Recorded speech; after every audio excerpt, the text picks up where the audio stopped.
আপনারা জানেন যে বৈষম্য বিরোধী ছাত্র আন্দোলন হয়েছিল এটা একদমই সাধারণ শিক্ষার্থীদের ব্যানারে। আমিও তখন রাজনীতির সাথে যুক্ত ছিলাম। আমি বাংলাদেশ শিক্ষা প্রশাসন শ্রমিক উপজেলা শাখার সভাপতি হিসেবে দায়িত্বরত ছিলাম। কিন্তু আসলে যেহেতু একটা বৈরী পরিবেশের কারণে আমাদের রাজনৈতিক পথ চলাটা আসলে মানুষের মাঝে অতটুকু পরিচিতির জায়গা আমাদের ছিল না। সেই জায়গা থেকে আমরা একদমই সামনের সারির যোদ্ধা হিসেবে কাজ করতে পেরেছি এবং বৈষম্য বিরোধী ছাত্র আন্দোলন সংগঠিত প্রথম থেকে আমার চেষ্টা ছিল, নিরলস চেষ্টা ছিল যে ঝিনাইদহে আমরা আমাদের এই কুসংস্কার আন্দোলন 2018 সালে আমরা করেছিলাম এবং পরবর্তীতে যে গোটা যে একটা দেখা গিয়েছিল যে গোটা কথা আবার নতুন করে বাংলাদেশে চালু করার চেষ্টা করেছিল বা চালু করেছিল। তারই প্রতিবাদে যখন সারা বাংলাদেশে ঢাকা বিশ্ববিদ্যালয় সারা বাংলাদেশে আন্দোলনে ফেটে উঠছে, তখন আমার মনে হয়েছিল যে আমরা ঝিনাইদহে সাধারণ শিক্ষার্থীদের হয়ে কথা যদি বলতে পারি এটা দেশ এবং জাতির জন্য একটা ভালো হবে। তো সেই জায়গা থেকে আমরা চেষ্টা করেছিলাম এই ঝিনাইদহ জেলার যে বৈষম্য বিরোধী ছাত্র আন্দোলন সেটা থেকে সংগঠিত করা, সেটাকে সংগঠিত করে সেটাকে মাঠে রূপদান দেওয়া। আপনারা জানেন যে 14 জুলাই আমাদের আন্দোলন প্রথম দিন থেকে শুরু হয়, তার পরবর্তীতে 15 জুলাই বন্ধ থাকে, 16 জুলাই আবার হয়, আমাদের উপর হামলা হয়। তো এই সবকিছু মিলে আমরা আন্দোলনের শেষ দিন পর্যন্ত মাঠে ছিলাম এবং এই জেলায় আমরা জানি যে অসংখ্য সহযোদ্ধা আমাদের জোড়া আন্দোলনের সহযোদ্ধা যারা ছিল রক্তক্ষয়ী যোদ্ধা হয়েছে এক প্রকার বলা যায়। কারণ আমরা দেখেছি ঝিনাইদহ মাটিতেও আমাদেরই যে পরিমাণ নির্যাতন করা হয়েছে 16 জুলাই থেকে শুরু করে 16 জুলাই প্রথম নির্যাতন নেমে আসে এবং 14 জুলাই আমাদেরকে কিন্তু হুমকি ধামকি দিয়েছিল এবং 16 জুলাই তার কোনো প্রতিফলন ছাত্রলীগ ঘটিয়েছিল এবং পরবর্তী দিন থেকে আমরা কিন্তু আমাদের সর্বোচ্চ শক্তি নিয়ে এই ঝিনাইদহ আপামর জনসাধারণ এবং শিক্ষার্থীদের সাথে নিয়ে আমরা আন্দোলন ডাক দিয়েছিলাম এবং সেই আন্দোলন সফল আন্দোলনের রূপ দিতে সক্ষম হয়েছিলাম।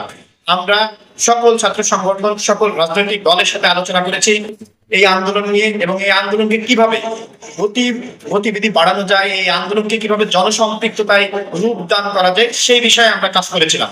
আপনারা জানেন যে এই জেলার সর্বোচ্চ যারা শিক্ষার্থী ছিল তাদের সাথে আমাদের কানেক্টিভিটি কিভাবে ছিল, যখন আমরা অনেকে অনেকভাবে উপস্থাপন করলে আমরা চেষ্টা করেছি সবসময় সুসংগঠিত রাখাকে, শিক্ষার্থীদেরকে একটা বন্ডিত রাখার। আমাদের বিভিন্ন Messenger group, WhatsApp group create করা হয়েছিল ওই সময় আন্দোলনকে সফল করার জন্য এবং আমাদের গ্রুপ ছিল কয়েকটা ধাপে। যারা নেতৃত্ব দেবে তাদের একটা ধাপ ছিল, যারা প্রতিনিয়ত আমাদেরকে কিভাবে হেল্প করতে পারে তাদের একটা গ্রুপ ছিল, এরকম বিভিন্ন গ্রুপ ছিল আমাদের। এবং আপনারা জানেন যে এই ঝিনাইদহ জেলার সাধারণ শিক্ষার্থীরা তারা তাদের নিজেদের ব্যাচ ওয়াইজ কে কোন ব্যাচের কে কোন কলেজের, একটা কলেজে কেউ পড়ে সিটি কলেজে পড়ে, কেউ কেউ কৃষি কলেজে পড়ে, তাদের একটা ব্যাচ আছে কিন্তু 19-20 সেশন, দেখা যাচ্ছে 20-21 সেশন অথবা হচ্ছে 18-20 সেশন, 18-19 সেশন এরকম সেশন আছে। প্রত্যেকেই কিন্তু একটা পেজে ওরা কিন্তু গ্রুপ ক্রিয়েট করেছিল সবাই এবং 9-10 এর শিক্ষার্থীরাও তারাও কিন্তু নিজেদের মধ্যে গ্রুপ ক্রিয়েট করে তারা তাদের পরিবারের পরিজনকেও জানাতে সক্ষম হয়েছিল যে অমুক দিন অমুক সময় আন্দোলন হবে।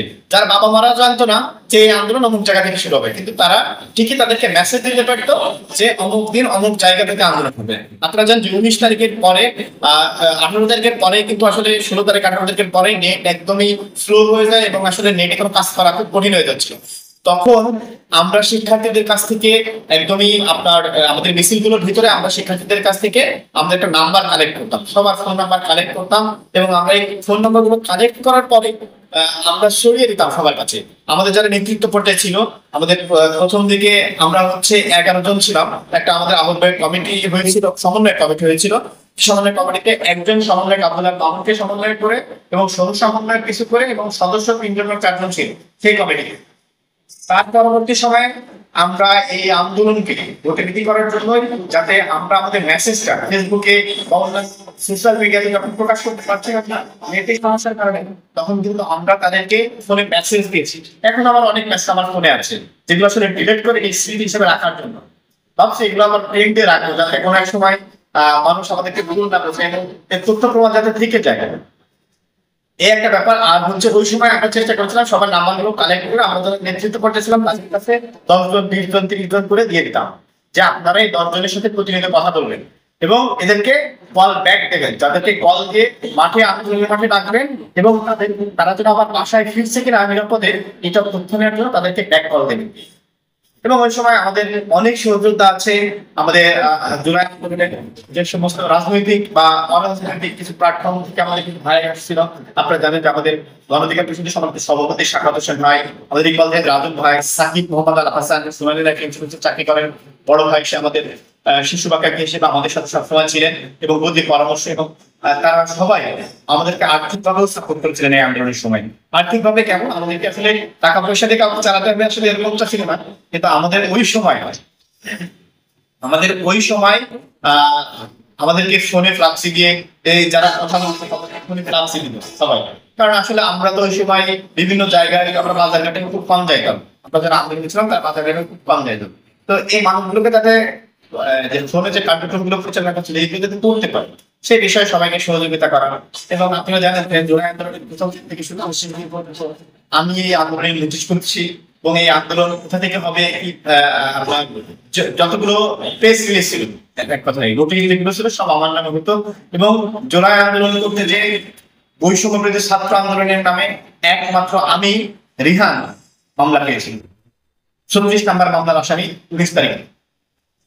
এবং আপনারা জানেন যে জুলাই আন্দোলন করতে যে অনেক সহযোদ্ধা যারা হাত হারিয়েছে, অনেকের চোখ হারিয়েছে এই ঝিনাইদহে, অনেকের চোখ হারিয়েছে, অনেকে বিশেষভাবে এখনো অনেকে অসুস্থ হয়ে আছে এখন পর্যন্ত। এবং আপনারা জানেন যে ঢাকাতে আমাদের ঝিনাইদহের 3 জন কৃতি সন্তান এই বৈষম্য ছাত্র আন্দোলনের যে তারা কিন্তু মৃত্যুবরণ করেছে, শহীদ হয়েছে। তো এই মোটামুটি হচ্ছে আমাদের আন্দোলনের একটা ইয়ে ছিল যে আমাদের সর্বোচ্চ চেষ্টা ছিল যে ঝিনাইদহের জনমানুষকে যেন আমরা জনসম্পৃক্ত বা জনস্রোতের রূপান্তরিত করতে পারি। ঠিক আমাদের সেই আকাঙ্ক্ষা এবং আমাদের যে অন্যায়ের বিরুদ্ধে লড়াই ছিল, সেই লড়াইয়ে ঝিনাইদহের মানুষ আমাদের সাথে সমর্থন জানিয়ে তারা রাজপথে নেমে এসেছিল বিধায় এই আন্দোলন সফল হয়েছিল। আরেকটি কথা বলবো ছোট্ট করে, যে আপনারা জানেন এখন অনেকে অনেকভাবে এই আন্দোলনকে ইনজয় করার চেষ্টা করছে। আমি বলবো সত্যিকার অর্থে এই আন্দোলন ছিল ছাত্র জনতার আন্দোলন।